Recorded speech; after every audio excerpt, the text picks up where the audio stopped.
Hello दोस्तों, नमस्कार। आपके अपने YouTube channel RKM take info पर एक और नए वीडियो पर आप सभी साथियों का तहे दिल से हार्दिक स्वागत है। साथियों, ये वीडियो नवनियुक्त कर्मचारियों के लिए बहुत ही महत्वपूर्ण होने वाला है। इस वीडियो में बात करने वाले हैं सेवा पुस्तिका सर्विस बुक के बारे में। सर्विस बुक क्या होती है, सर्विस बुक कौन देगा, कहाँ से ये मिलती है, सर्विस बुक में क्या क्या एंट्री होती है और कौन ये एंट्री करेगा। सर्विस बुक को लेकर काफ़ी अभ्यर्थियों के काफ़ी सारे सवाल और कमेंट हैं, क्योंकि साथियों नवनियुक्त कर्मचारियों के लिए जब राज्य सेवा में आने पर उनको सर्विस बुक की आवश्यकता होती है। तो सर्विस बुक कैसे बनती है, कौन बनाता है, इसमें क्या क्या एंट्री होती है, एंट्री कौन करता है, सभी जानकारी साथियों आपको इस वीडियो में साझा की जाएगी। इसलिए वीडियो को पूरा अंत तक देखें। और जो साथी पहली बार हमारे यूट्यूब चैनल को देख रहे हैं, साथियों हमारे YouTube channel RKM take info को सब्सक्राइब करके बेल आइकन प्रेस कर ले। यहाँ पर साथियों इस प्रकार राज्य कर्मचारियों के हितों की जानकारी के साथ ही राजस्थान सरकार की समस्त भर्तियों की संपूर्ण सटीक जानकारी हमारे YouTube चैनल पर शेयर की जाती है। चलो शुरू करते हैं दोस्तों इस वीडियो को और देखते हैं सर्विस बुक के संबंध में महत्वपूर्ण जानकारी। सबसे पहले बात करें साथियों सर्विस बुक क्या होती है, सर्विस बुक की आवश्यकता क्यों होती है।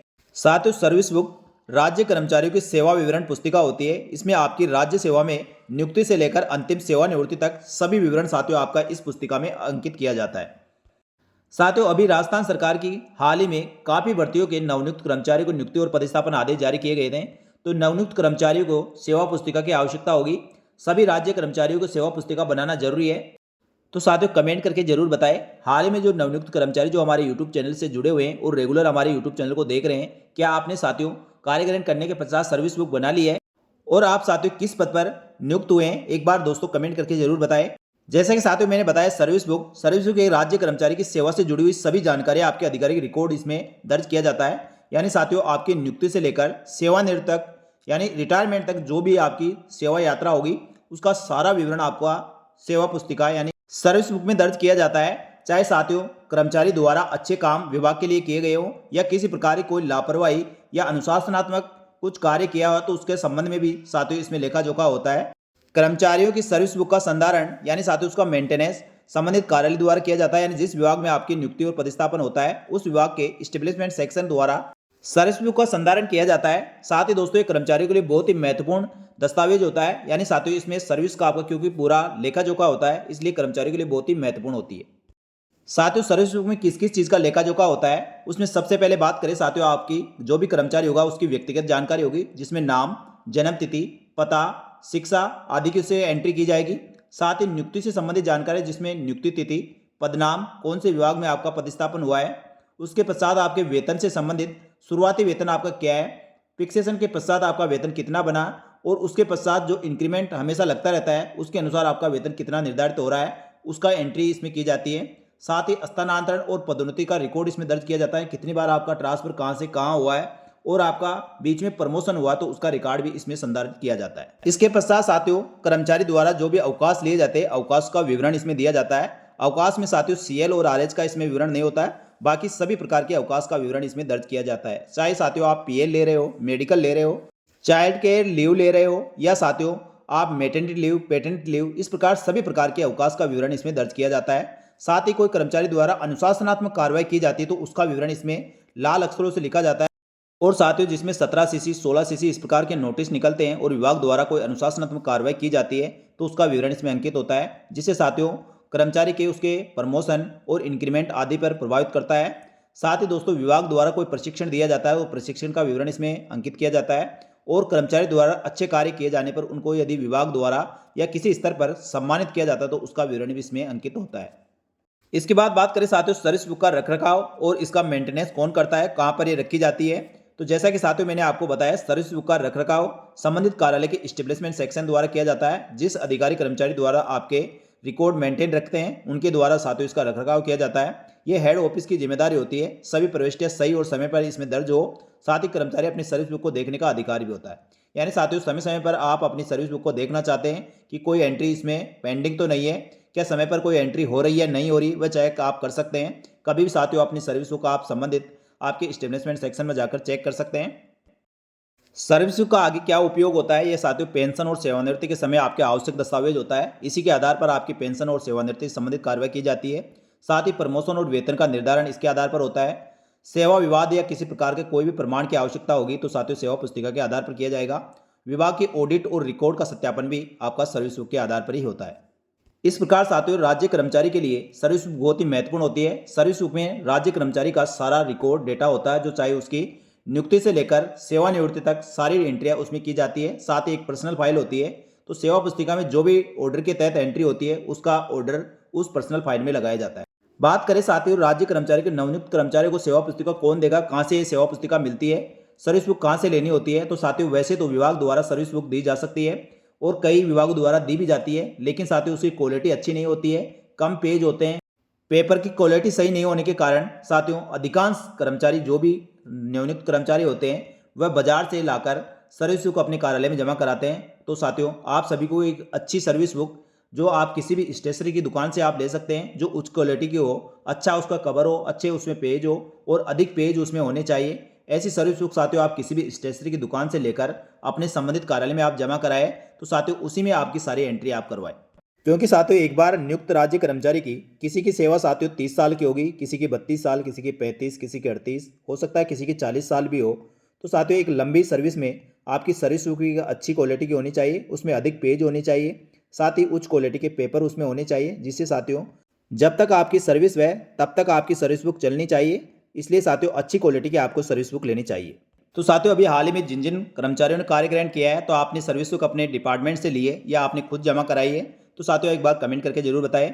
इसमें आगे बात करें साथियों सर्विस बुक में एंट्री कौन करेगा, तो साथियों सर्विस बुक में एंट्री वैसे तो आपके इस्टेब्लिशमेंट सेक्शन में जो भी अधिकारी कर्मचारी देख रहा है उसके द्वारा इसमें एंट्री की जाती है। लेकिन साथियों कभी कभी अपन जब नई सर्विस बुक जमा कराते हैं तो उसमें बेसिक डिटेल अपने कर्मचारियों को खुद को भरने के लिए बोल दिया जाता है। तो साथियों खुद को क्या क्या डिटेल आपको भरनी है, तो इस प्रकार का साथियों इसका पहला जो पर्सनल डिटेल का विवरण होगा, इसमें कर्मचारी को अपना नाम लिखना है, नाम बिल्कुल स्पष्ट जो आपकी 10वीं की अंक तालिका में है।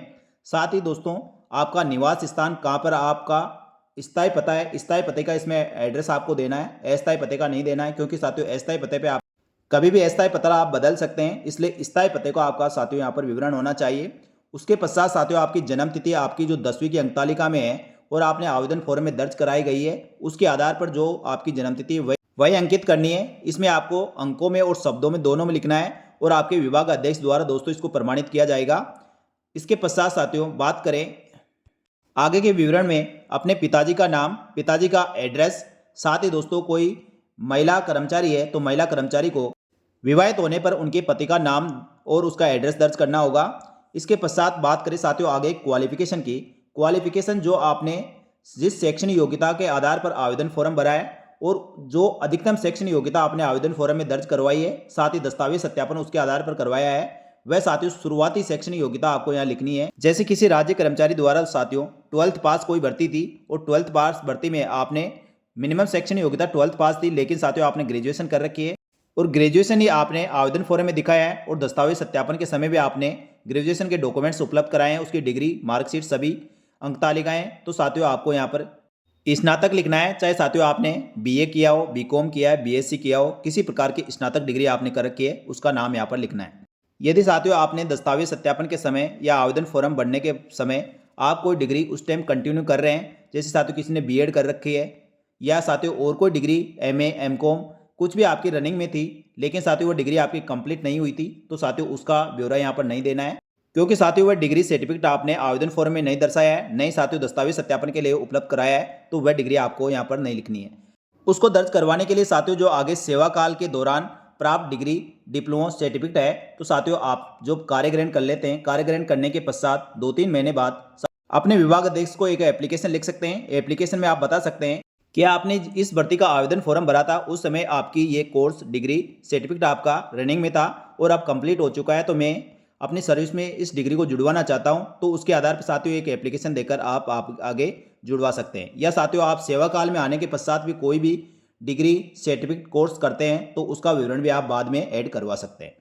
इसके अलावा साथियों को तकनीकी शैक्षणिक योग्यता आपके पास है और आपने साथियों वह डिग्री, कोर्स या आवेदन फॉर्म में दर्शाया है या जिस पद के लिए आपने आवेदन किया और उसमें तकनीकी शैक्षणिक योग्यता मांगी गई है, तो साथियों उसका विवरण आप यहाँ पर दे सकते हैं।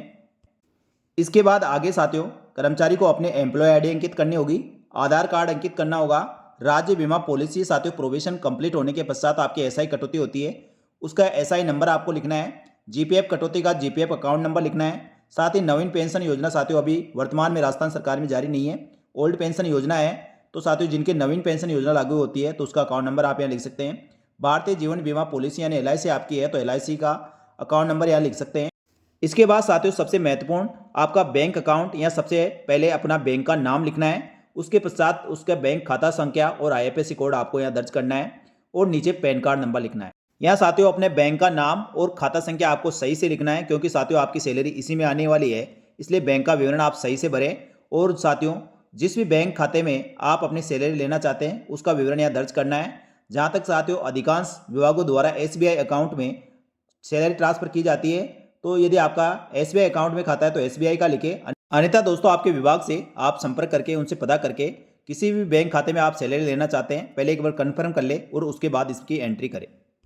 यहाँ पर साथियों इस चीज़ का विशेष रूप से ध्यान रखें, कोई भी एंट्री करें बिल्कुल स्पष्ट आप सही से एंट्री करें, कोई भी इसमें काटा छाटी या व्हाइटनर नहीं चलेगा, इस चीज़ का ध्यान रखें। कोई भी चीज़ आपको समझ में नहीं आती है तो आपके एस्टेब्लिशमेंट सेक्शन से आप पता कर लें, उसके बाद ही आप इसमें एंट्री करें। वैसे साथियों आपको इसमें एंट्री यदि आपके विभाग अध्यक्ष या आपके एस्टेब्लिशमेंट सेक्शन द्वारा कहा जाता है तो आपकी केवल बेसिक डिटेल अपना नाम, पता, जन्म तारीख और बैंक अकाउंट के अलावा आप और कोई दूसरी एंट्री ना करें। बाकी एंट्री साथियों वो स्वयं अपने आप करवा लेंगे। इसके पश्चात साथियों आपकी ऊंचाई आपको यहाँ स्पष्ट लिखनी है, कितनी ऊंचाई आपकी है। पहचान का निशान जो आपके शरीर पे किसी प्रकार कोई भी पहचान की आइडेंटिफाई आपको कर सके, ऐसे पहचान का निशान आपको यहाँ लिखना है। इसके पश्चात साथियों सभी राज्य कर्मचारी जो राजपत्रित कर्मचारी है उनके बाएं हाथ के अंगूठे और अंगुलियों के निशान आपको यहाँ लगाने हैं, जो साथियों अपने विभाग अध्यक्ष के सामने आप लगाएं और सही इंक से, जो साथियों सही स्पष्ट अंकित हो, ऐसी इंक पर आप साथियों फिंगरप्रिंट आप यहाँ दर्ज करवाएं।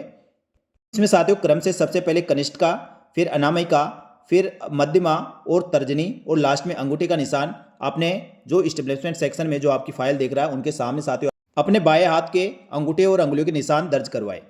ये क्योंकि साथियों कर्मचारी की वास्तविक पहचान आपकी फिंगरप्रिंट से होगी, इसलिए ये सही आपकी अंकित होनी चाहिए, इस चीज़ का आप ध्यान रखें। इसके पश्चात साथियों राज्य कर्मचारी को अपना हस्ताक्षर प्रमाणित करवाना होगा। यहाँ अपने हस्ताक्षर करने और डेट लिखनी है, किस दिन आप हस्ताक्षर कर रहे हैं। तो साथियों ये हस्ताक्षर आपके स्पष्ट हस्ताक्षर होने चाहिए जो आप साथियों सभी जगह करते हैं, और जो अपने हस्ताक्षर आप परमानेंट रखना चाहते हैं वही हस्ताक्षर साथियों आप यहाँ करें। और उसके पश्चात साथियों आपके संबंधित विभाग अध्यक्ष द्वारा आपके फिंगरप्रिंट, आपके द्वारा भरी गई सारी डिटेल, साथ ही आपके हस्ताक्षर को यहाँ पर प्रमाणित करेगा, वह अपने सील साइन करेगा। इसके पश्चात साथियों कर्मचारी को अपने परिवार के सदस्यों का विवरण यहाँ पर देना होगा। परिवार के सदस्य का नाम, उसकी जन्म तिथि, आयु और कर्मचारी से उसका संबंध क्या है। तो साथियों इसमें अपने माता पिता, पति पत्नी, बच्चे, भाई बहन का आप विवरण दे सकते हैं। इस प्रकार साथियों सर्विस बुक में जो जो डिटेल मांगी गई है, जो डिटेल साथियों यदि आपके एस्टेब्लिशमेंट सेक्शन के द्वारा आपको बोला जाता है तो आपको जो जो समझ में आ रहा है केवल वही डिटेल भरे, बाकी आपके एस्टेब्लिशमेंट सेक्शन से आप भरवा लें। इसके पश्चात साथियों सर्विस बुक के कुछ फॉर्म्स होते हैं, इनको भी भरना होता है। इसमें नवीन पेंशन योजना का अंतर्गत नवीनीकरण, तो साथियों नवीन पेंशन योजना अभी अपने लागू नहीं है तो नवीन पेंशन योजना इसको खाली छोड़ दे। बाकी साथियों नॉमिनेशन का एक फॉर्म भरवाया जाता है जिसमें कर्मचारी की आकस्मिक मृत्यु या इस प्रकार कोई भी आकस्मिक कोई घटना होती है तो आपकी अनुपस्थिति में आपकी जो भी लाभ मिलने वाले हैं वह किस व्यक्ति को दिया जाए। तो साथ ही मनोनीत व्यक्ति को यहाँ आपको किसी को मनोनीत करना होगा, मनोनीत व्यक्ति का नाम होगा, मनोनीतकर्ता का संबंध होगा, साथ ही मनोनीत व्यक्ति की कितनी आयु है और उस पर जमा का कितना हिस्सा आप उसको देना चाहते हैं। जैसे मान लो 3 मेंबर में आप में बांटना चाहते हो या 4 मेंबर में आप बांटना चाहते हैं तो उसके अनुसार साथियों आप 4 मेंबर में 25-25% बांट सकते हैं या किसी को आप 100% भी दे सकते हैं। नीचे साथियों अपना सिग्नेचर करना है, दिनांक लिखना है, पैलेस लिखना है और 2 गवाहों के सिग्नेचर करवाने हैं। इसी प्रकार साथियों दूसरा फॉर्म होता है नामीकरण, मृत्यु एवं निवृत्ति अनुतोषिक प्राप्ति के लिए। तो साथियों इसमें भी जो डिटेल मांगी गई है उसका विवरण आपको सही से भरना है, क्योंकि साथियों किसी भी कर्मचारी की आकस्मिक मृत्यु होने पर उनके परिवार में पीछे कोई ऐसा विवाद ना हो, इस कारण साथियों सभी डिटेल आपको सही से भरनी होगी। नीचे कर्मचारी को अपने हस्ताक्षर करने, 2 गवाहों को सिग्नेचर करवाने, उसको साथियों अपने विभागाध्यक्ष द्वारा स्वयं वेरीफाई कर लिया जाएगा। इसके पश्चात साथियों पारिवारिक पेंशन के लिए नामीकरण, यहाँ पर नाम और पता मनोनीत व्यक्ति का, साथ ही कर्मचारी से संबंध, आयु और विवाहित व अविवाहित यहाँ विवरण देना होगा। लास्ट में साथियों कर्मचारी के हस्ताक्षर और 2 गवाहों के सिग्नेचर करवाने। तो साथियों इस प्रकार ये पूरी सर्विस बुक आपकी तैयार होती है। तो साथियों इस प्रकार अपनी सर्विस बुक तैयार की जाती है। सर्विस बुक में साथियों सभी विवरण किस प्रकार से अंकित होते हैं, क्या क्या डिटेल इसमें दर्ज की जाती है, सारी जानकारी साथियों आपको इस वीडियो में दी गई है। तो मेरे द्वारा दी गई जानकारी आपको अच्छी लगी तो वीडियो को लाइक जरूर करें और कमेंट करके जरूर बताएं साथियों हमारे द्वारा दी जा रही जानकारी आपको कैसी लग रही है। और साथियों सर्विस बुक के संबंध में आपके मन में किसी प्रकार और कोई भी डाउट रह गया तो आप कमेंट करके जरूर पूछें, आपके सभी सवालों का जवाब देने का प्रयास किया जाएगा। इसी प्रकार की जानकारी के साथ ही साथियों राजस्थान सरकार की समस्त भर्तियों की संपूर्ण सटीक जानकारी के लिए हमारे YouTube channel RKM take info को सब्सक्राइब करके बेल आइकन प्रेस कर लें। साथ ही दोस्तों टेलीग्राम चैनल को जरूर ज्वाइन कर लें, उसका लिंक इसी वीडियो के डिस्क्रिप्शन बॉक्स में मिल जाएगा, वहां से क्लिक करके आप ज्वाइन कर सकते हैं, जिससे दोस्तों आपको भर्तियों की तुरंत जानकारी हमारे टेलीग्राम चैनल पर मिलती रहेगी। इसके साथ ही दोस्तों राजस्थान सरकार की सरकारी योजनाओं की जानकारी के लिए हमारे दूसरा यूट्यूब चैनल सरकारी योजना मंच है, इसको भी आप सब्सक्राइब कर सकते हैं। यहाँ पर साथियों राजस्थान सरकार की समस्त सरकारी योजनाओं की जानकारी, साथ ही कर्मचारियों के लिए महत्वपूर्ण योजनाओं की जानकारी भी साथियों यहाँ पर दी जाती है। तो साथियों इस वीडियो में इतना ही। इसी प्रकार की जानकारी के साथ ही दोस्तों एक और भर्ती की महत्वपूर्ण सटीक जानकारी लेकर नए वीडियो में उपस्थित होंगे। तब तक के लिए धन्यवाद। जय हिंद, जय भारत।